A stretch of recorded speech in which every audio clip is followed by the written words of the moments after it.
joined now by Tigers pitcher David Price. David, appreciate you taking the time. How's it going today? It's going okay. I think we're going to score a lot of runs today, so Buck just needs to keep them right where they are and let our offense do what they do. I got to ask you about that wristband real quick, because I just saw, what do you got there on your right arm? This is Rajah Davis's dad.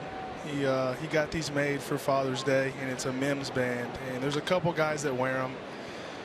I think it's the coolest thing I've ever worn on the baseball field, swag wise, and I got some pretty cool cleats every day and a sweet shin guard, but this right here takes the cake. Oh, that's very cool, very cool. I want to ask you about your last start. Now, I don't know how much you buy into some of the stuff that we see online and some of the numbers. I always kind of take it with a grain of salt, but Brooks Baseball had you down for 41 changeups in your last start, and that would have been a career high according to their data. First of all, do you think that was accurate? And if so, what's been going on with you maybe with more changeups this year? It could have been. I mean, I'm going with what works, and that's pitching. You don't always have your best fastball or your best command or your best slider or curveball. You have to kind of just go with what you see that hitter doing in the box, and that's what I've been doing, and that's what I did 2 nights ago as well. So I just kept going with it because it was working, and to me, that's pitching.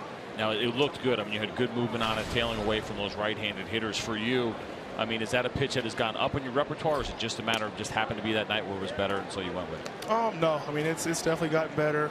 Starting with last year was a pitch that I learned to throw a lot better. I mean, I'd never really thrown a changeup in my career until 2013, kind of. So it's gotten better each and every year, and to me, it's a fun pitch to throw. And it seems to me that you have, as most guys do that play college baseball, a lot of pride about Vanderbilt, and a lot of good pitching has come out of Vanderbilt University over the past few years. Yourself, Sonny Gray, Mike Minor. Who else am I missing? Has there been any other guys that have gotten to the big leagues out of Vandy? Pedro Alvarez, Ryan Flaherty. We've had Taylor Hill. We've had a lot of guys. Antoine Richardson. I mean, Dansby Swanson just went first overall. Carson Fulmer with 8th overall. Loving your poise right now, by the way. Thanks. Yeah. Ball Sanchez is both you guys have been quite the pranksters these last 24 hours or so. I know everybody enjoyed the prank you guys pulled on Torrey Hunter during batting practice yesterday. Whose idea was that? Sanchez came to me whenever we saw it. He was like, whenever we go and play the Twins before the All-Star break, he was like, we have to do that. And I was like, that's a great idea. Torrey will definitely love it. And he did. And I texted him the night before. I was like, Torrey, we have something special for you tomorrow, so make sure that you're paying attention. I didn't know Sanchez was going to take his pants off, but that was the coup de grace. I was going to say, man, that's where he passed you. Like, he was willing to take it down to the shorts, down to the underwear. You weren't willing to go there. I hope he gets fined. That's what I'm hoping for. At least kangaroo court if you guys do it. I mean, somehow, some way, you got to get something. Yeah, he'll have to eat an egg for sure. Miguel Sano is at the plate right now. So he played the trick on the almost 40-year-old Torrey Hunter. Now here's Miguel Sano, who's at the plate, 22-year-old, striking out against Farmer. You saw him the other night, had good success. What are your early thoughts on this young star?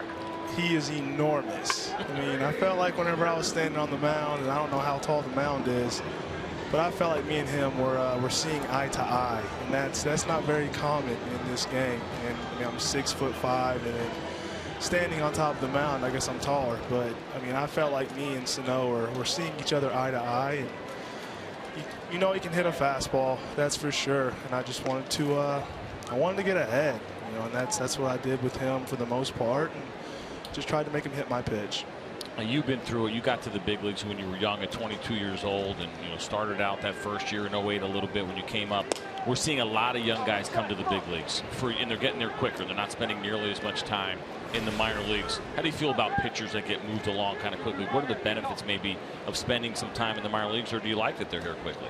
I like that they're here quickly. I mean, I'd like to see whether or not they're high school or college guys. I'd go ahead and say for the most part, a lot of them are college guys, with the exception of a couple of them. But the quicker you can get here, the faster you can get yourself established and kind of get a routine and take it from there. And that's what's going on. David, I think you got some sunflower seeds to clear off the middle of your cap, so we'll let you go. Thanks, guys. Appreciate the time. Thanks. We're going to win this game.